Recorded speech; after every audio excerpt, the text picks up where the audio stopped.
Welcome back to Bazaar Morning Call. This morning, actually, the GIFT Nifty is suggesting a positive start, but let's see which way it goes. About 30 points higher.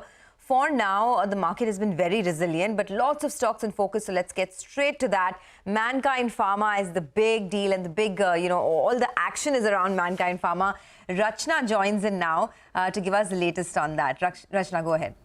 Thank you so much. Well, it is a CNBC-TV18 news break confirmed. We had first reported on May 14 that Mankind is considering an acquisition of Bharat Serum and Vaccines from Advent International, and now the company announcement has come in. In fact, the announcement came in late last evening. The enterprise value of this deal is pegged at about a little over 13,000 crore rupees. There are two things that we're watching out for. One is a question that how is Mankind Pharma looking to fund this deal? Now, sources have also told CNBC-TV18 that it's going to be a split of equity and debt. When we had first reported the story in mid-May, shortly after that, the company had come up with an announcement that they're looking to raise equity of 7,500 crore rupees. And now our sources tell us that it's the same equity raise that they had conducted in May will now be put towards this deal, and the remaining will come from a debt. The other important thing to watch out for is how will they integrate Bharat Serum and Vaccine, given that it's a very big deal and they have gone all in with this. So these are the two things that we and the street will of course be watching out for. All right, Rachna, thanks very much and congratulations. That's a sort of big story, big news break getting confirmed. But let's get into the nitty-gritties, right? I mean, how is the street going to take this? Ekta is here with us. Ekta, tell us. Thanks for that. Well, I expect Mankind to probably react positively to this deal. Now, firstly, the EV has come in lower than what the reported valuation was. Separately, BSV has FY24 margins on an adjusted basis, which are at 28%.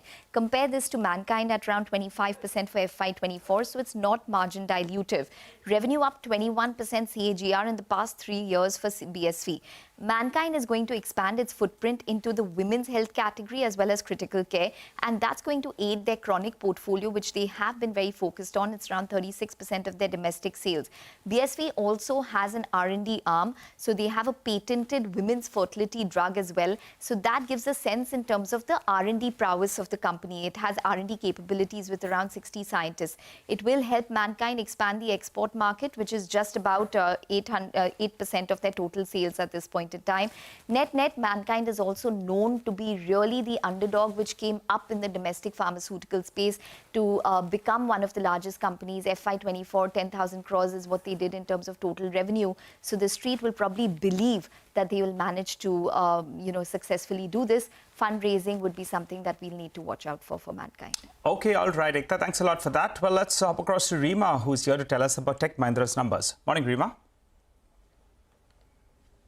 Hi, good morning. So Tech Mahindra has reported numbers which are slightly better than muted expectations. So the company's top line growth has come in at 0.7%. EBIT margins have expanded by 110 basis points to 8.5%. Both revenues and margins are slightly ahead of street expectations. Strong pickup in deal wins too on a quarter-on-quarter basis. The deal wins have crossed that $500 million mark, higher than the average of the last 4 quarters. Okay, thanks a lot, Reema, for that. Well, back to Ekta now to track Sun Pharma. Ekta, over to you. Well, yes, important news which has actually come in for Sun Pharma overnight, where they have received approval for their alopecia drug, which is basically a new drug application which they had. Now they are branding this drug as Leqselvi. It is used, it is going to be used. Ekta, I think we can't hear you very well, so we'll just come back to you in a bit. We'll go across to Sonal. She's tracking DLF this morning. Sonal, what's the news there? Well, DLF reported numbers and the bookings were strong this time, came in at 6,404 crore rupees, which are up 214%, led by the new project Privana, where they clocked in 5,600 crore of new sales in Q1 itself. Company has a launch pipeline of 9 million square feet going forward. They're bullish both on the residential and the rental markets. The operating cash flows have also improved to 1,849 crore rupees, which is up 133% on a YY basis. And now their net cash versus net debt earlier. So balance sheet and the operational update looking very strong. All right. Thanks very much for that. Well, let's move on to IT companies as well. Mphasis reported numbers, and there was Cyient which is reported as well. How do they look? Reema is here with details. Reema, morning. Hi, disappointing for Mphasis. So Mphasis revenue growth has declined by 0.1% on a quarter-on-quarter basis, lower than street expectation. EBIT margins are flat at 15% at the lower end of the company's guided band of 14.6 to 16%. That said, the deal wins have been very, very robust this quarter, so that's the silver lining. But I'm going to go with red for Mphasis because of a muted top-line growth. Cyient is the one where there is a big disappointment. It's a shocker. Revenues are down 10% and the company has now lowered its guidance. You know, they classify the business into main segments, but one of the key segments, it's called digital engineering technology. It contributes a bulk of their revenues. Earlier, the guidance was for high single digits. Now the company is guiding for flat revenues for this business. So very, very disappointing for Cyient. Back to you. Okay, thanks a lot for that. Well, United Brewery is also on our radar. Let's find out how the numbers look. Sudarshan, over to you. Morning, Sonia. So UBL has reported numbers for Q1. If you look at overall numbers have come in largely in line or slightly beat, led by the premium segment. Talking about the revenue, it has come in at rupees 2,475 crore against our poll of 2,615 crore. EBITDA has come in more than rupees 285 crore, and margin has come in at 11.5% versus poll of 10.3%, which means almost 100 bips higher than our poll. Volume growth, overall volume growth has come in at 5% versus poll of 8 to 9%, and it's dragged by popular segment, while premium volume growth was healthy at 44%. On the outlook front, company says it's driving the share of premium in its portfolio. It continues to remain a focus for the company and will drive margin accretion through revenue management and cost initiatives. So considering all these factors, I'm going with green for UBL.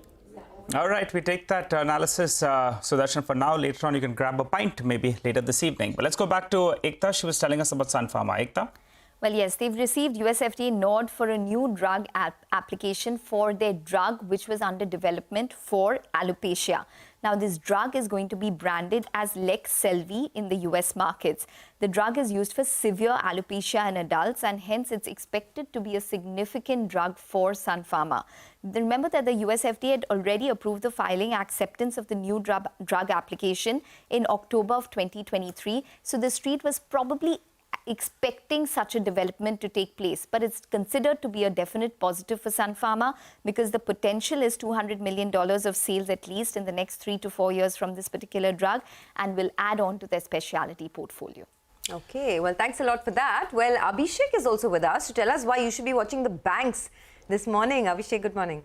Well, the regulator is coming hard on banks, and looks like the draft norms can impact the liquidity coverage ratio of banks. So, to begin with, RBI's draft norms does suggest that banks shall assign additional risk weight for internet and mobile-based deposits, that is IMB-based deposits. So, 5%, 10%, 15% are the variants that they have given. 10% for stable deposit, 15% for less stable deposit. If you take a look, they have also said that level 1 HQLA, that is high quality liquid assets, shall be valued at an amount not greater than current market value. So level 1 HQLA to be adjusted for applicable haircuts in line with the margin requirement that is there for liquidity adjustment facility, that is LAF, as well as MSF, that is marginal standing facility. So deposits, if they are pledged as a collateral to a bank facility or loan, will now be included in the LCR or liquidity coverage ratio computation. Now that was not the case earlier. So IFL Securities does say that they expect an LCR hit of about 11 to 18% on various lenders. Back to you. Okay, all right. That's banks, and I think a lot of discussion will be around this latest RBI move, and we'll see. It's a negative as far as bank stocks are concerned. MGL is going to be in focus as well. Sonal is here to tell us why. Sonal, hi. Good morning, Prashant. Well, Mahanagar Gas reported good set of numbers. Like IGL, there was a margin expansion versus an expectation of a decline this time.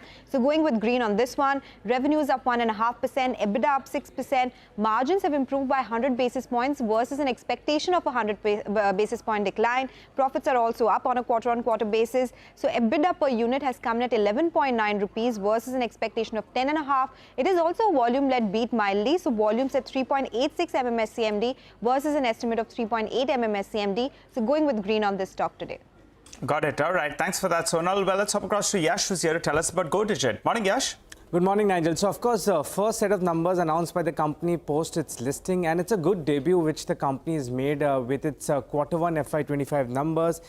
Your net earned premium has grown at a strong pace of 24%. Underwriting losses have gone up, but very marginally, just about 2%. But as against that, a strong operating profit has come about with a growth of 2.3 times in that particular number. That's largely because of the jump in the total income which the company's made. Combined ratio, this will be an important point, has gone down by 80 basis points. This is coming at about 105.40 versus 106.20. Now, combined ratio is a good, fact to look at when it comes to the numbers for Go Digit Insurance. Coming down of these numbers would be positive today. Okay, thanks for that. Well, Vivek is with us to talk about why you should be watching Soba this morning. Vivek, over to you. Well, good morning. A large block deal is expected in Soba today. We access the term sheet, and as per the term sheet, Annamudi Real Estates, which is actually owned by the Godrej Group, is looking to sell 5% equity today. Remember, they hold close to 9.9% stake in the company. The total deal size is estimated at close to 830 crore, and the deal price will be at a discount of 6% to yesterday's close of 1,862 rupees is where the floor price is. There is a 90-day lockup on further sale of shares. Kotak Securities is the sole banker to the block deal. So expect some red on the stock to start off with. All right, thanks very much, Vivek, for that. So lots and lots of news flow, isn't it? So that's what a busy morning looks like, a busy day looks like. We'll take a quick commercial break here. Up next, we'll have Siddharth Khemka of Motilal Oswal Financial Services, who will talk to us about the most important stocks which should be moving today based on earnings and otherwise. Stay tuned, that's coming up.